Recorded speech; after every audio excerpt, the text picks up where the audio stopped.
Halo Tribuners, jumpa lagi dengan saya Siska Mewaski dalam live update PON Siang edisi Minggu 10 Oktober 2021. Kami tentunya akan menyajikan informasi terkini seputar kegiatan Pekan Olahraga Nasional ke-20 yang saat ini masih berlangsung di Papua. Bersama dengan sejumlah rekan wartawan kami yang sudah siap dengan laporannya masing-masing di lokasi. Kita ikuti live update PON 20 Papua selengkapnya.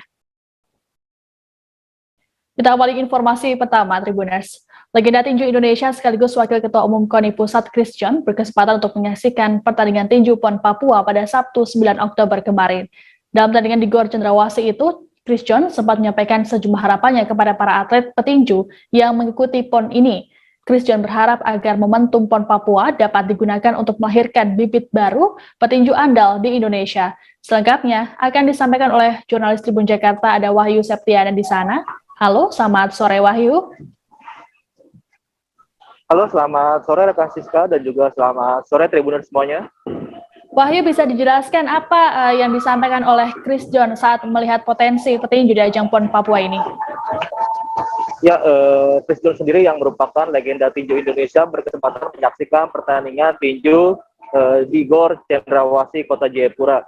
Ia sendiri melihat petinju yang berlaga di PON Papua memiliki potensi besar untuk berkembang menjadi lebih baik.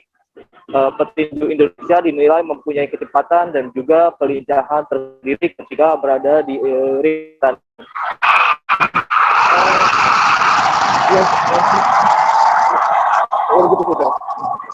Oke, Wahyu, lalu apa pesan yang disampaikan oleh Chris John kepada petinju muda agar bisa berprestasi ke depannya dan juga bisa membanggakan Indonesia? Ya, Chris John sendiri sempat berpesan kepada petinju yang berada di PON Papua sendiri.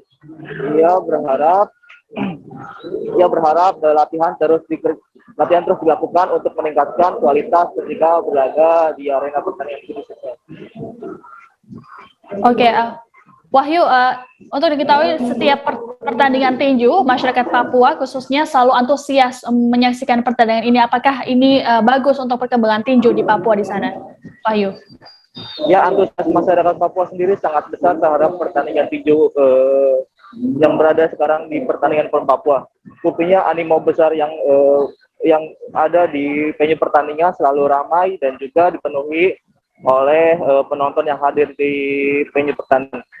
Antusias ini sangat bagus untuk perkembangan tinju karena bisa melahirkan bibit baru yang bisa terus berkembang ke depannya, begitu saja.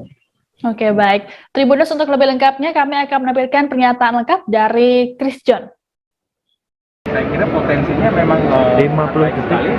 Oke, thank you Bang Wan. Dari semua daerah sudah menunggu selama 1 tahun. Siapa ya PON mengadakan tahun sebelumnya, tapi harus akhirnya mundur setahun. Tapi saya yakin semangat para atlet ini tidak memudar karena memang intinya adalah satu, memang itu yang mereka bisa bertanding di ajang PON. 30 detik. Terus apakah melihat ada potensi-potensi pemain daerah yang memungkinkan untuk bisa go internasional? Ya pastinya kita akan melihat potensi itu karena ada pasti potensi itu. Dan harapan kita memang untuk pertandingan ke depan mungkin dengan segala satunya adalah memang dari hasil PON ini. Nantinya ke depan pasti akan ada mungkin pelatnas untuk mereka yang akan menentukan di event internasional. Perempuan dan Pelindungan Anak atau PPPA Bintang Puspayoga menyempatkan diri untuk mengunjungi kontingen Bali di PON 20 Papua. Kedatangan Bintang Puspayoga di posko kontingen Bali yang terletak di Pura Agung Surya Buana Kota Jayapura adalah untuk memberikan dukungan moral kepada para atlet Bali. Bintang Puspayoga berharap agar atlet Bali tetap fokus untuk menambah medali di PON 20 Papua. Terkait dengan kedatangan Bintang Puspayoga ini, jurnalis Tribun Bali Marianus Seran akan melaporkannya untuk Anda. Halo, selamat sore Marianus.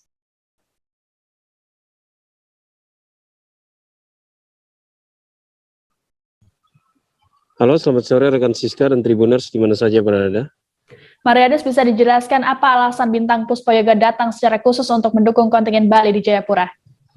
Oke Siska, ya Bu Bintang, Bu Menteri Bintang Puspayoga kebetulan bertugas di Biak dan beliau kemudian meluangkan waktu sejenak memberi support kepada pengurus KONI, ofisial pelatih atau atlet, dan juga kita awak media yang ada di posko kontingen Bali, yakni di Pura Agung Surya Buana Kota Jayapura. Seperti itu rekan Siska. Oke, lalu apa saja aktivitas dari Menteri PPPA ini saat berada bersama dengan kontingen Bali di Pura Agung Surya Buana? Ya, kebetulan Ibu Menteri juga hadir dan disambut oleh pengurus KONI, kemudian pengurus PADI dan pengurus Pura Agung Surya Buana. Di sana mereka bersama melakukan persembahyangan di Pura Agung Surya Buana. Kemudian Ibu Puspa Yoga juga menyampaikan secara langsung dukungan moral kepada baik itu pengurus, atlet, dan pelatih ataupun awak media yang setiap hari stay di Pura Agung itu. Terus kehadiran Bu Menteri juga didampingi oleh Pak Wali Kota Jayapura yaitu Ben Hur Tomimano. Para pengurus juga senang karena kedatangan Ibu Menteri yang hadir ikut sembahyang dan santap bersama dengan semua pengurus, yaitu seperti Ketua KONI Bali Ketut Suwandi hadir juga, Sekum Oka Darmawan, Ketua Kontingen Bali, para pelatih, ofisial atau atlet beberapa cabur yang sudah menyelesaikan pertandingan turut hadir juga dalam persembahyangan tersebut. Silaturahmi ini berakhir dengan makan malam bersama di salah satu spot skyline di Pura Agung Surya Buana, yang tidak lain dari situ kita bisa menikmati pemandangan jembatan merah atau jembatan Yotefa, ya, dikenal jembatan merah di Papua yang menghubungkan halte Kam dan Hamadi di atas Teluk Yotefa Kota Jayapura. Seperti itu rekan Siska. Oke, terakhir lalu apa pesan yang disampaikan oleh Bintang Puspa Yoga kepada kontingen Bali yang masih berjuang 1 pekan lagi di PON 20 Papua ini? Ya, intinya Ibu Menteri hanya berpesan agar tetap fokus, bisa meraih medali atau memberikan yang terbaik, menambah pundi medali dan mempertahankan posisi Bali di peringkat 6 klasemen sementara. Namun dia juga berpesan agar tetap disiplin prokes selama mengikuti pertandingan di PON 20 tahun 2021 di Papua. Seperti itu rekan Siska. Oke, baik. Terima kasih laporannya Mariano Seran dari Tribun Bali terkait dengan laporan soal kedatangan Menteri Pemberdayaan Perempuan dan Anak. Kita tunggu laporan selanjutnya. Baik, terima kasih. Kita beralih ke informasi selanjutnya, Tribuners. Perwakilan Sulawesi Selatan di PON 20 Papua satu persatu mulai berguguran, termasuk di cabang olahraga tinju. Diketahui Persatuan Tinju Amatir Indonesia atau Pertina, Sulsel mengirimkan 5 atlet, namun kini hanya tersisa Yosua Holi Masihor. Yosua turun di kelas 49 kg putra. Ia diketahui akan melaju ke babak semifinal seusai mengalahkan wakil Bangka Belitung Ade Ilham pada partai yang berlangsung di Gor Cendrawasih Apo Japura Jumat 8 Oktober kemarin. Informasi terkait wakil Sulsel di cabur tinju ini akan disampaikan oleh jurnalis Tribun Timur, ada Alfian di sana. Halo, selamat sore Alfian. Ya, selamat sore rekan Siska dan Tribuners yang menyaksikan tayangan ini. Ya, Alfian, bisa dijelaskan ini ada 4 petinju dari Sulsel yang gugur, lalu apa penyebabnya? Ya, untuk PON ke-20 Papua ini, Pertina Sulawesi Selatan atau kontingen Sulsel membawa 5 petinju, namun sampai saat ini hanya tersisa 1 petinju lagi yang bertahan, sementara 4 lainnya, yakni Hendriwati dari kelas 54 kg putri, Daud Vario ya dari 64 kg kelas 64 kg, John Yambe kelas 75 kg dan Haris Monggas kelas 91 kg sudah dinyatakan gugur atau kalah di babak di partai pertama. Alasannya yang pertama untuk kelas 54 kg putri Hendriwati yang sempat memberikan kejutan lantaran di partai pertamanya dia mampu mengalahkan tim mengalahkan petinju tuan rumah Papua, namun di partai kedua ia harus kandas setelah bertarung dengan wakil dari DKI Jakarta. Sementara itu untuk John Yambe dan Haris Mongga, keduanya langsung berhadapan dengan unggulan di masing-masing kelasnya. Semisal seperti John Yambe, dia harus di kelas 75 kg, dia harus berhadapan langsung dengan Mikael Muskita, wakil Jawa Timur yang kita tahu bersama. Mikael Muskita merupakan atlet pelatnas yang dipersiapkan untuk SEA Games 2021. Begitupun dengan Haris Mongga yang harus berhadapan dengan Eriko Amanopunya yang merupakan wakil dari tuan rumah Papua, sehingga saat ini Sulsel sisa menyisakan Yosua Holi di kelas 49 kg. Begitu rekan Siska. Oke, dari 5 petinju dan kini hanya menyisakan 1 orang. Apakah target dari Sulawesi Selatan di PON 20 Papua ini meleset, Alfian? Ya, untuk target sendiri kontingen Sulawesi Selatan di cabang olahraga tinju ini menargetkan 2 medali.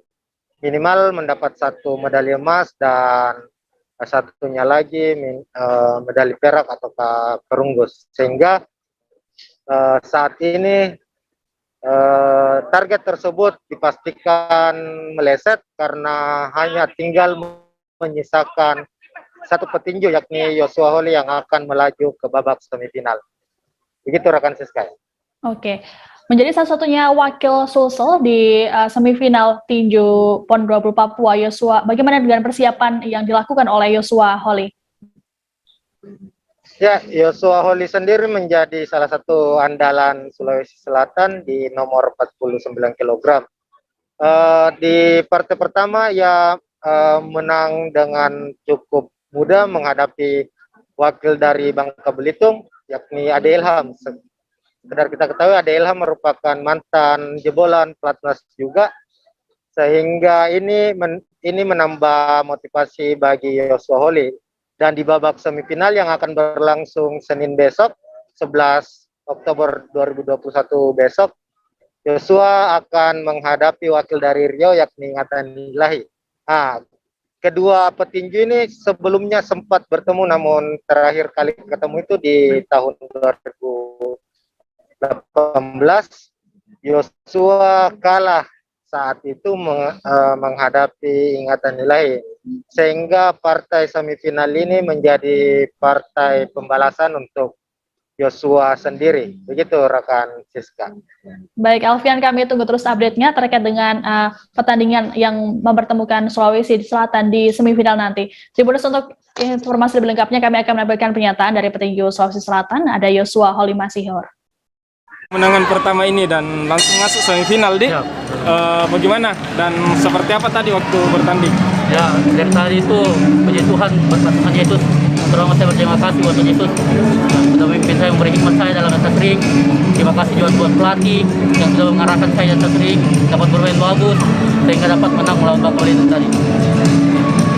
Ya, memang awal-awal ronde susah, masih mencari ritme bertanding, tapi puji Tuhan dapat bermain bagus, dapat mendikte lawan cara bermain, memukul masuk.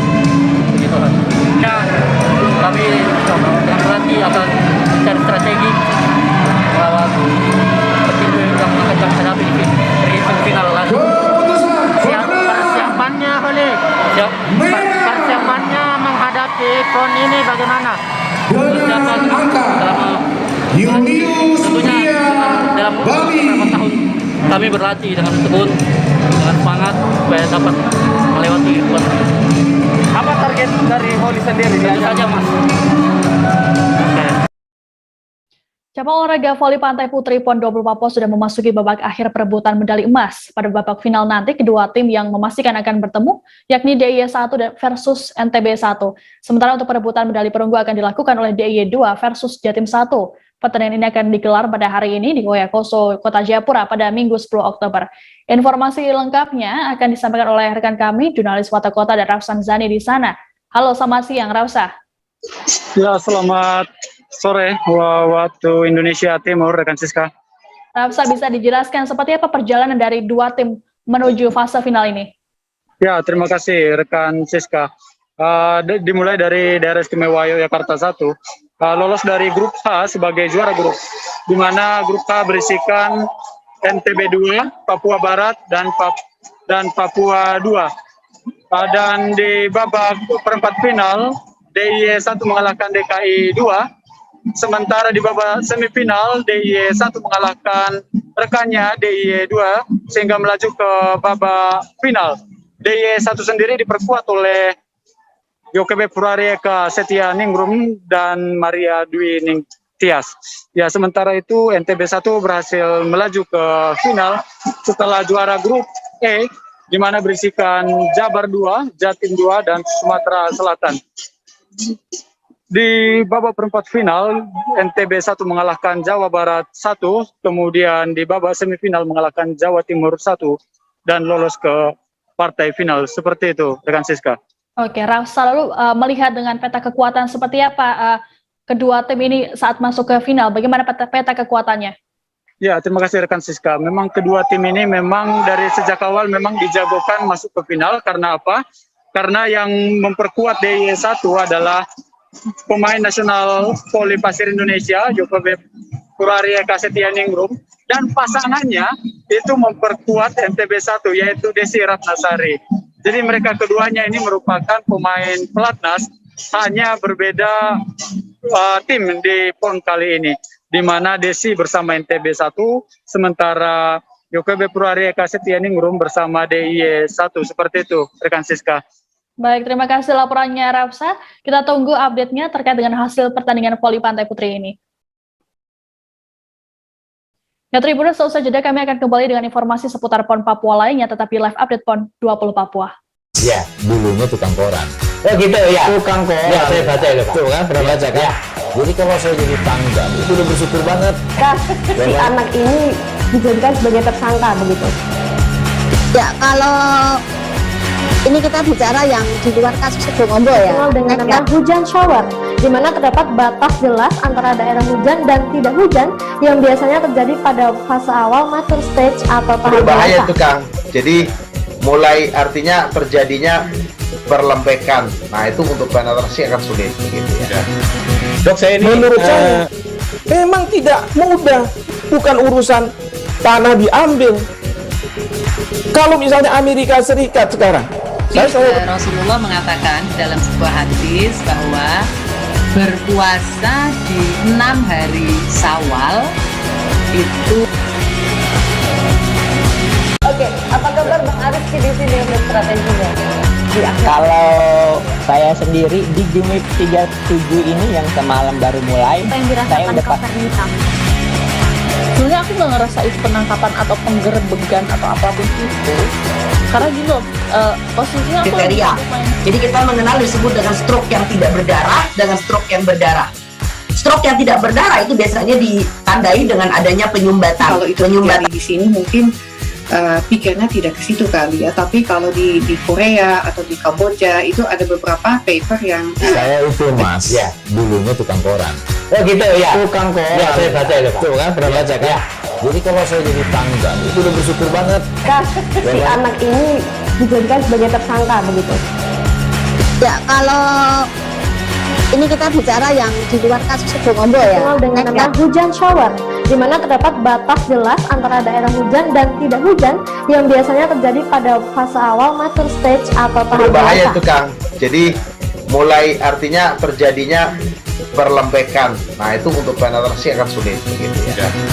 Dok, saya ini menurut saya memang tidak mudah, bukan urusan tanah diambil.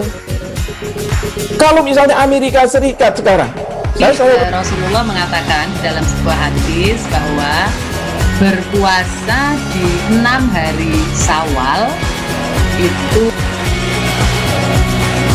Oke, apa kabar Bang Ariski di sini untuk strateginya? Kalau saya sendiri di game 37 ini yang semalam baru mulai, saya udah pasti. Sebenarnya aku nggak ngerasa itu penangkapan atau penggerbegan atau apapun itu, karena gini loh, posisinya kriteria. Jadi kita mengenal disebut dengan stroke yang tidak berdarah dengan stroke yang berdarah. Stroke yang tidak berdarah itu biasanya ditandai dengan adanya penyumbatan. Kalau itu penyumbatan di sini mungkin pikirnya tidak ke situ kali ya, tapi kalau di Korea atau di Kamboja itu ada beberapa paper yang saya itu Mas, ya dulunya tukang koran. Oh gitu ya. Tukang koran. Ya, saya baca itu, Pak. Tuh kan, pernah baca kan? Ya. Jadi kalau saya jadi pangdam, itu udah bersyukur banget. Si anak ini dijadikan sebagai tersangka begitu. Ya, kalau ini kita bicara yang di luar kasus Sebongombo ya. Terima kasih Tribuners, Anda masih menyaksikan live update PON Papua. Kita beralih ke informasi selanjutnya. Kegiatan PON 20 Papua berdampak pada perekonomian warga setempat. Kondisi ini juga diakui oleh seorang pelaku UMKM bernama Marcelus Dawapa. Menurut Marcelus, berkat adanya PON 20 Papua, dirinya dapat meraup keuntungan lebih. Marcelus sendiri diketahui menjual sejumlah cenderamata khas Papua di area venue auditorium Uncen, Abepura, Jayapura. Informasi lengkapnya akan disampaikan oleh jurnalis Tribun Papua, ada Calvin Erari di sana. Halo, selamat sore Calvin. Ya, selamat sore Siska dan juga Tribunas. Kelvin, bisa dijelaskan apa saja souvenir yang dijual oleh pelaku UMKM di sana?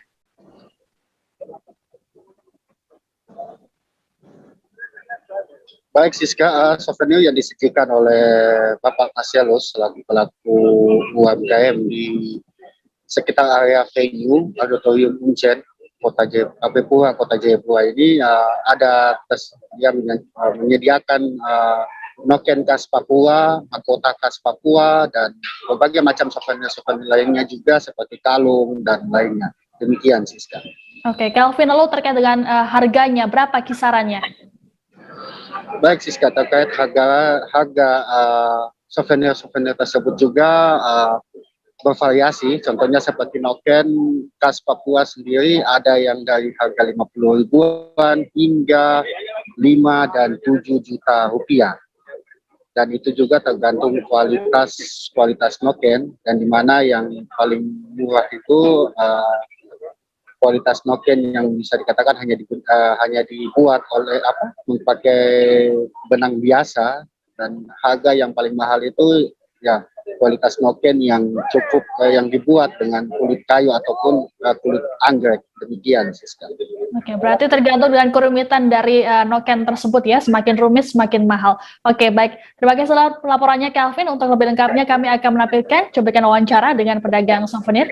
Ada Marcel Sudawa. Masyarakat Papua cukup menguntungkan pembangunan infrastruktur semua, terus usaha-usaha kecil dan mengenai UMKM ini. Pokoknya seluruh yang untuk menguntungkan kita masyarakat maupun pemerintah, pokoknya yang di dalam provinsi Papua ini sangat menguntungkan. Aksesoris Papua, noken, mahkota, noken anggrek, noken rajutan dari benang, sama ya, dan ada barang-barang kecil yang lain. Harganya variasi, batas dari 50. Kalau untuk soal noken dari 50 naik sampai anggreknya sampai 7-8 juta. Mahkota ada 200. Untuk mencegah penularan COVID-19 di venue PON 20 Papua, Badan Nasional Penanggulangan Bencana atau BNPB menggalakkan penerapan protokol kesehatan. Pengawasan secara ketat ini dilakukan melalui Satgas Prokes PON 20 Papua. Teluk Yoteva yang menjadi venue Dayung PON 20 Papua termasuk lokasi yang mengalami penerapan ketat. Untuk informasi lengkapnya, saat ini kami sudah terhubung dengan Abdul Majid, jurnalis tribunnews.com di sana. Halo, selamat sore Majid. Halo, selamat sore rekan Siska dan Tribunnews dimanapun Anda berada.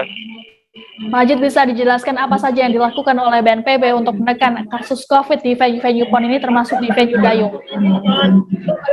Ya, rekan Siska, sebagaimana kita ketahui bahwa PON ke-2020 di Papua ini bergulir di tengah pandemi COVID-19.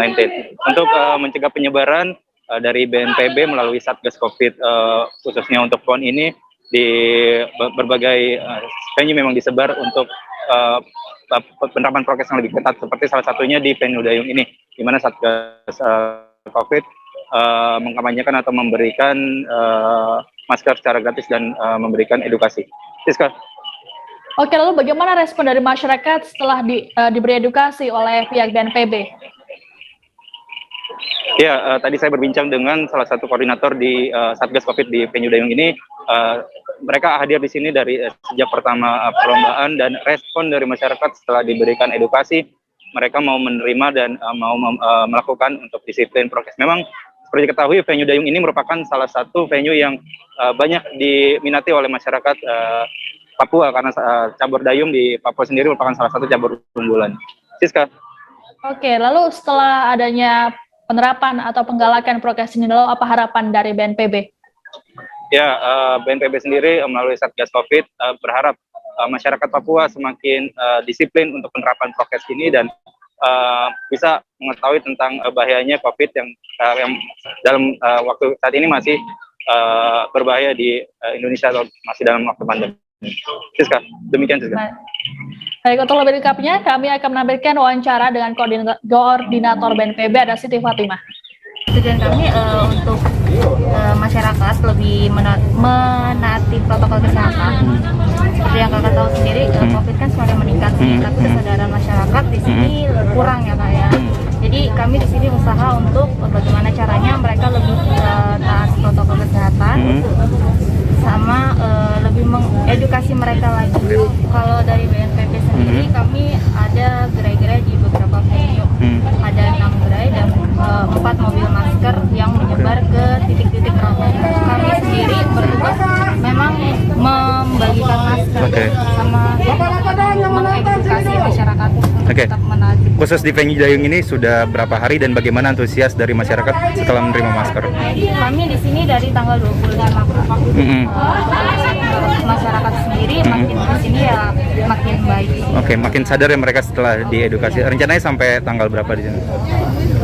Untuk pertandingan di sini ada pertandingan dayung sampai tanggal 13 kak. Oke. Tapi untuk kami belum tahu mau di rolling kemana. Oke, siap. Harapannya sendiri nih dari Kak Siti Fatimah dengan sudah adanya penugasan seperti ini, terus memberikan edukasi kepada masyarakat, memberikan masker juga, harapannya apa? Harapannya sih masyarakat sendiri lebih sadar lagi akan kepentingan kesehatan. Dan untuk kasus COVID-nya, kami harapkan sih tidak melonjak.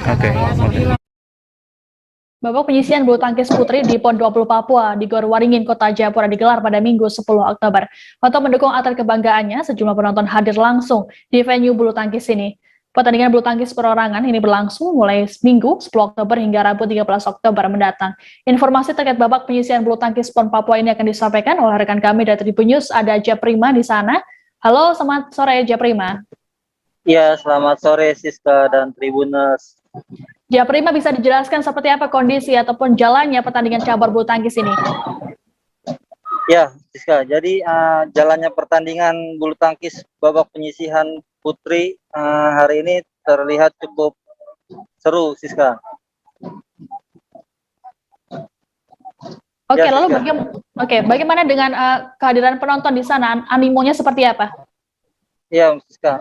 Dikarenakan jadwalnya ini hari libur, antusias penonton pun cukup ramai, Siska. Jadi banyak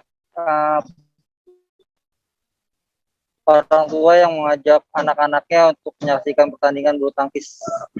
Seperti itu, Siska. Oke, pada pertandingan hari ini, kontingen mana saja yang mengikuti laga ini?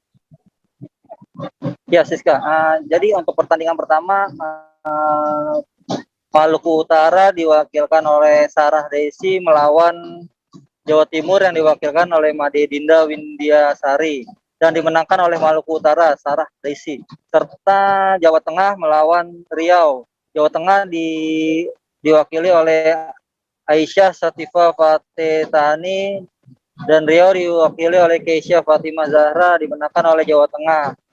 Serta Maluku Utara melawan Sulawesi Tenggara dan dimenangkan oleh Sulawesi Tenggara. Serta Bengkulu melawan Kalimantan Timur, dimenangkan oleh Bengkulu. Demikian, Siska.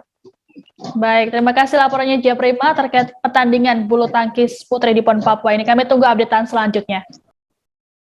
Nah, Tribuners, kita beralih ke cabang olahraga selanjutnya. Jelang pertandingan terakhir babak 6 besar sepak bola PON 20 Papua pada Minggu 10 Oktober sore, pengawasan protokol kesehatan di Stadion Mandala Kota Jayapura diperketat.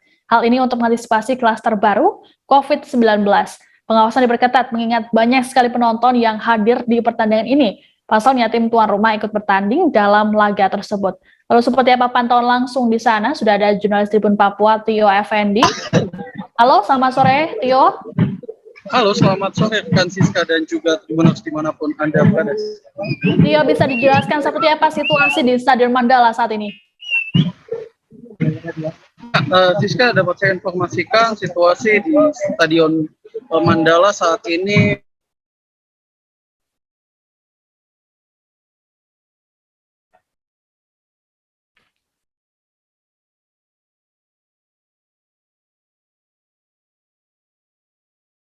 Ya, Tio bisa mendengar suara saya? Tio, silakan dilanjutkan laporannya.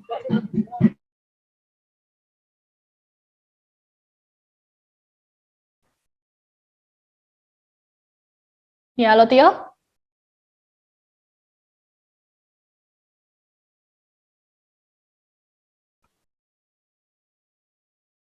Baik, Tribuners, nampaknya kami mengalami gangguan sinyal dengan wartawan kami di lokasi.